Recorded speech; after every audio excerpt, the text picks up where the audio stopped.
Mission Dragon, Princesse en détresse, de Juliette Valéry et Anna Aparicio Catala, édition ABC Mélodie.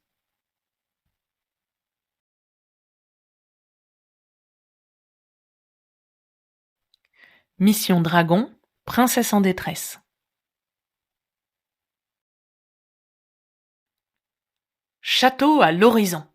Doug hésite.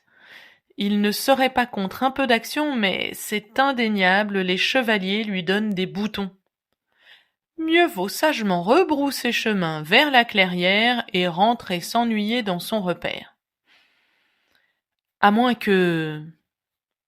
1. Un hibou bien luné l'invite à dîner. 2. Une tempête imprévue l'oblige à se poser près d'un lac inconnu. 3. Une surprise le déroute et interrompt sa route. Et voilà que se produit la situation numéro 3. Pang! Doug se cogne contre Calune la fée. Les ailes de la petite demoiselle se chargent d'étincelles. Elle semble très fâchée. Doug recule, impressionné. Oh, navré, s'excuse-t-il. Vous êtes si petite que je ne vous avais pas détectée. Navrant, réplique Calune. Tu es bien trop grand pour jouer les limaçons volants. Limaçon, lui, un dragon de la 7e génération. Vexé, Doug cherche dans sa mémoire un bon kilo de très gros mots. Mais Calune se pose sur son museau.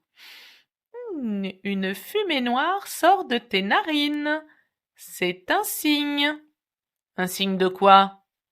Un signe que tu vas prononcer des paroles peu distinguées. Alors, avant que tu le regrettes, je te propose une devinette. Qu'est-ce qui ressemble à un petit pois dans une boîte de conserve? Doug louche, interloqué. Un cerveau de chevalier? Gagné! Applaudit la fée.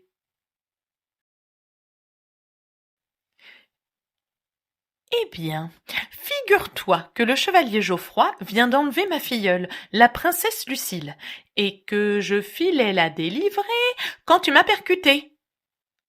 Vous, s'étonne Doug, vous alliez affronter un chevalier. Et pourquoi pas?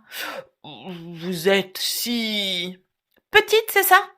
Alors viens avec moi.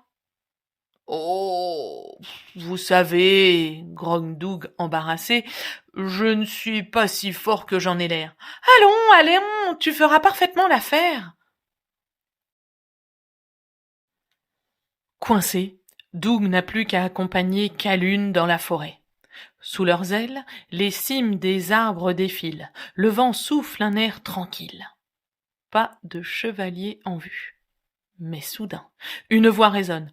Non, non et non! Lucille! Oubliant toute prudence, Calune s'élance. Doug suit de loin, avec nettement moins d'entrain. Cric, crac.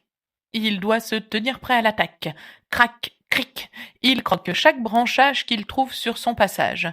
C'est l'unique solution pour allumer un ventre de dragon et cracher des flammes à l'occasion. Croc, croc. Doug dévore et dévore encore. Il sent un petit volcan bouillonner dans son corps, quand deux affreuses silhouettes l'arrêtent net. Par mes pustules, Gudule, tu vois ce que je vois? Pour sûr, Sibylle, je l'ai vu avant toi. N'approche même pas, Serette, il est à moi. Ça, Bénette, c'est ce que tu crois. À ces mots, les sorcières jumelles volent vers Doug et lui adressent en même temps un énorme sourire édenté. Viens, dragon mignon, tes écailles feront un malheur dans ma nouvelle potion. Ma nouvelle potion, ma nouvelle potion. Doug se hérisse. Il s'apprête à rôtir le derrière des sœurs sorcières. À la une, à la deux, à la trois. Une flamme jaillit vers les jumelles et se change aussitôt en soupe au vermicelle. Gudule ricane. Que dis-tu de ça, Sibylle? Désemparé, Doug se prépare à nouveau à souffler. Mais Calune surgit à sa rescousse. Super calunistica-bracadapoum! Et d'un coup de baguette, elle transforme les sœurs sorcières en frères hamsters. Ouf! Calune secoue Doug, tout chamboulé. Allons, allons, faut pas trembler pour ça, un grand dragon comme toi. C'est que le temps presse, et qu'il y a une princesse en détresse. Fichue mission. Justement, voilà qu'on entend un nouveau non, non et non, suivi d'une chanson. Je veux un château, un lit doré, la vie dehors j'en ai assez. Je veux des chouquettes, des pièces montées, les fraises des bois j'en ai soupé. Lucille! crie Calune. Tiens bon, on arrive! Et zou, la fée entraîne Doug vers une rivière. Cette princesse chante faux et ça commence à me gratter dans le dos. Faux ou pas, Doug doit encore se préparer au combat, mais... Marraine?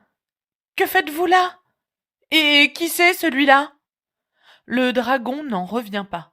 Tranquillement installé dans un hamac, la princesse le montre du doigt. Quant au terrible Geoffroy, il ne tient pas une épée, mais un plateau de fraises des bois. Vous voulez des fraises? Calune en attrape une et la lui écrase sur le nez. Des fraises? Vous plaisantez? C'est Lucille que nous sommes venus chercher. Ne vous fâchez pas, marraine, je viens. Ce Geoffroy est un crétin. Je voulais qu'il m'emmène loin, très loin, et, voyez, tout ce qu'il a réussi à faire, c'est nous perdre dans la forêt. Ma douce, mamie, ma tourterelle, ma perdrix. Oui, oui, boude Lucille. Je connais la chanson. Fini les bêtises. Je pars avec ma reine à dos de dragon. Doug sursaute. Ah bon? Inutile de protester. Lucille a déjà choisi leur destination. En route pour le bout du monde! Parce que le monde a un bout, d'après vous. Qui sait? L'important, c'est qu'on y arrive pour le goûter.